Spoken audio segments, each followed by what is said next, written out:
Greetings from Canada.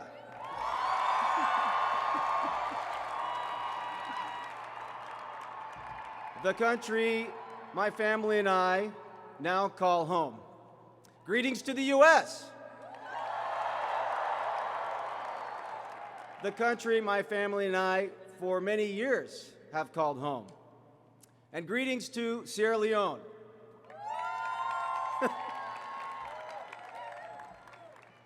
One of many countries in the world where I feel at home. Sierra Leone is where my family and I traveled on a short-term mission, or as we call them in InterVarsity Canada, a global partnership. The difference between the terms global partnership and short-term mission is an important distinction, one that will become clearer as I share about what it has looked like for Canadian and Sierra Leonean brothers and sisters to work alongside each other. My wife and I first took a team of students to Sierra Leone because Brother Matthew Brima, the General Secretary of Sierra Leone InterVarsity, invited us to come and collaborate. Soon after arriving in the country, we traveled to a remote location to do missions Sierra Leone style, meaning we brought along a dentist and a nurse, so along with doing evangelism, we would bless the community with health care and service. From Freetown, the capital, we traveled out to the rural country.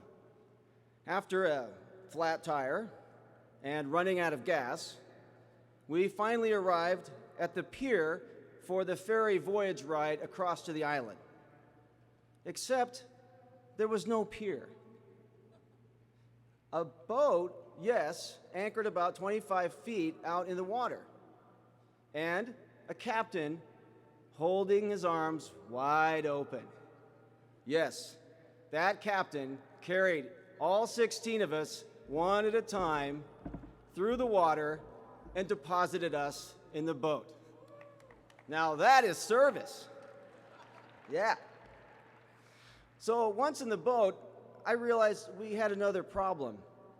There's a guy sitting in the back of the boat, bailing water as fast as he can. I'm thinking, are we gonna make this?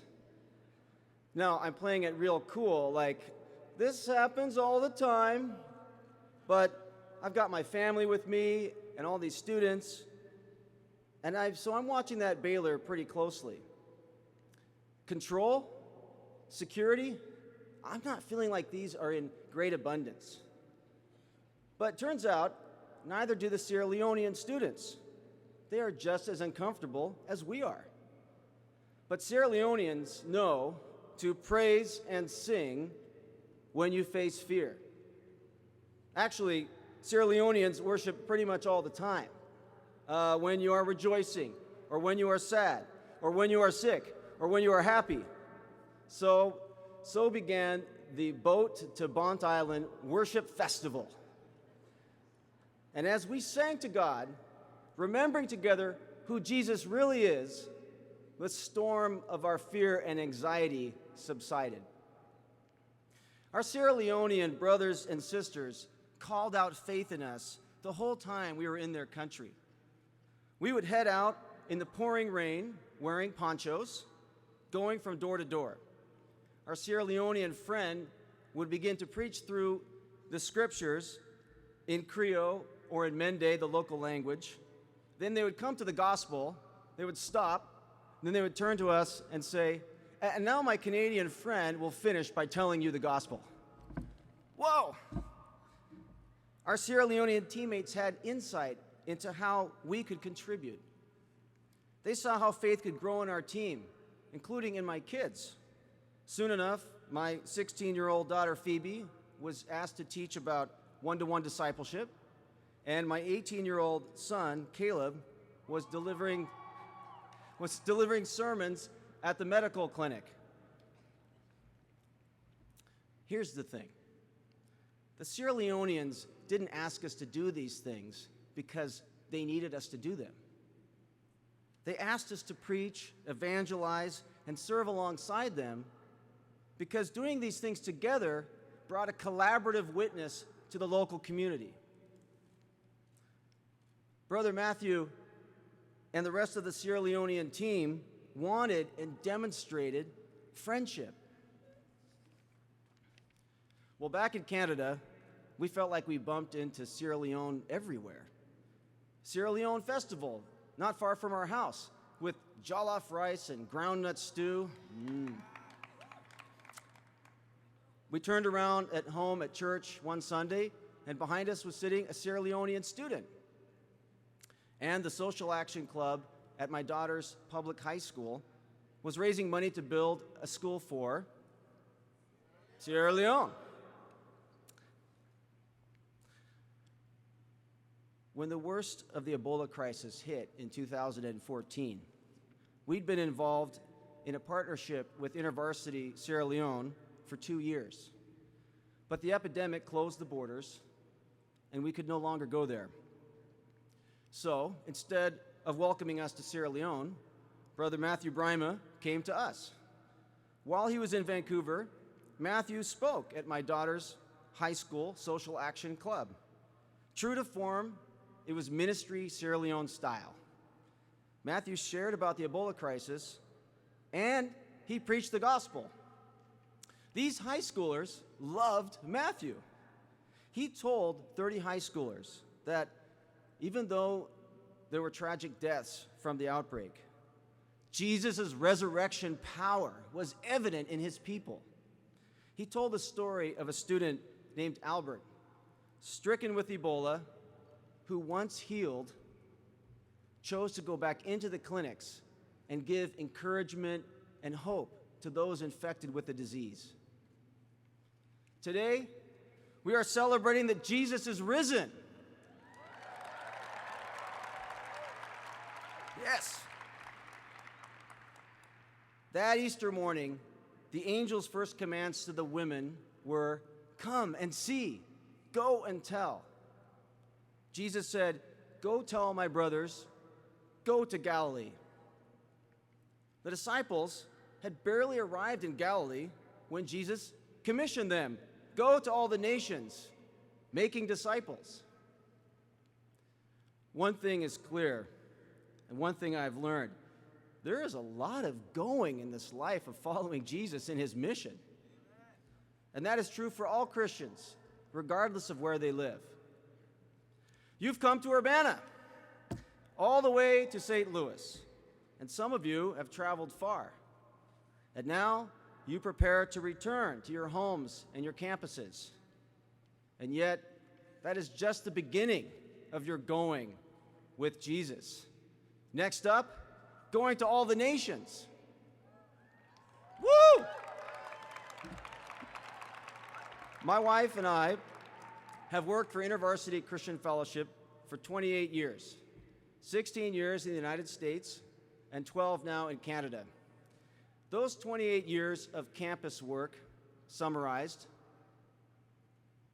we love taking teams of students and our family on global partnerships. Through global partnerships, God has totally ruined our lives for normal living. I've seen him call students to become global Christians. I've experienced him catalyzing faith. Returning to North America, I've seen that renewed faith fire up our campus evangelism. After 28 years of this work, my conviction is that North Americans need to leave home, to go abroad and serve, and focus on learning from our global partners. When we go, we gain perspective. When we go, we grow in faith and character. When we go, we obey Christ's command to go into all the nations. When we go, the gospel gets bigger. When we go, Jesus gets bigger. When we go, we return with a story to tell. That story we tell challenges our friends at home and at the university. Jesus is Lord over all the earth. In Canada, we call our missions global partnerships because we are committed to engaging first and foremost with people, not programs. Partnership means we are primarily about making friends, not buildings. We stay connected with these friends over the years through many ups and downs, praying, celebrating, and weeping together because we have experienced and know these are our brothers and sisters in Jesus. We are deeply connected. These are not really short-term missions. These are long-term beginnings. Now, global partnerships are inconvenient. Jesus' authority and Great Commission, very inconvenient. Jesus disrupts our self-made plans. My first invitation to a short-term mission was way back in 1985. I was a student at the University of California at Santa Cruz, and I said no. No. I had made my summer plans. I didn't speak Spanish. I didn't feel prepared. I didn't want to go. But fortunately, I had one of those relentless InterVarsity staff workers. And she continued to invite me. So off I went to the Yucatan, Mexico, fumbling my way in Spanish, enjoying our hosts, collaborating with them in doing a children's ministry, loving the confusion, unwittingly agreeing to preach to the Women's Society. Everybody was glad when that preaching was over with.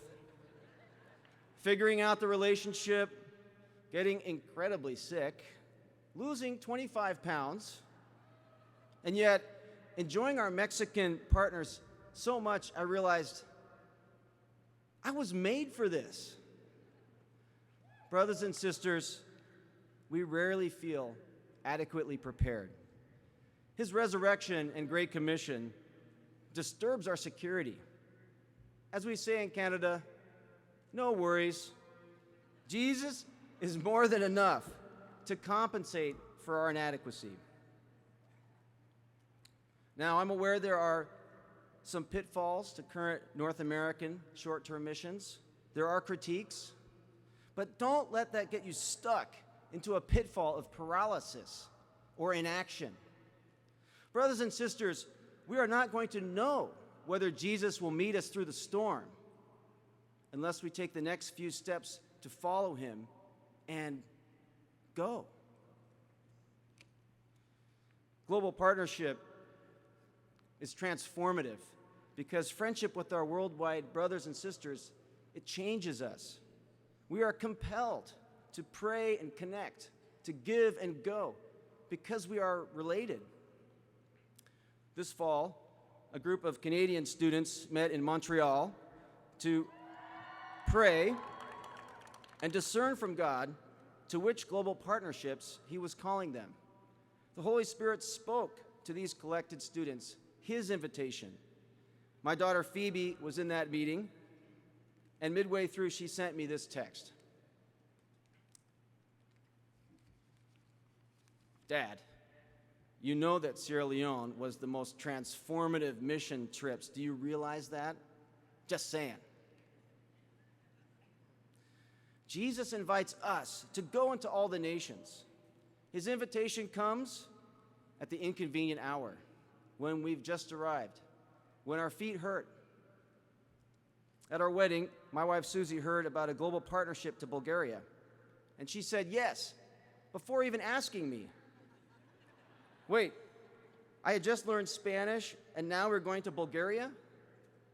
But go we did, 3 times. The 3rd time with our infant son Caleb strapped to our back.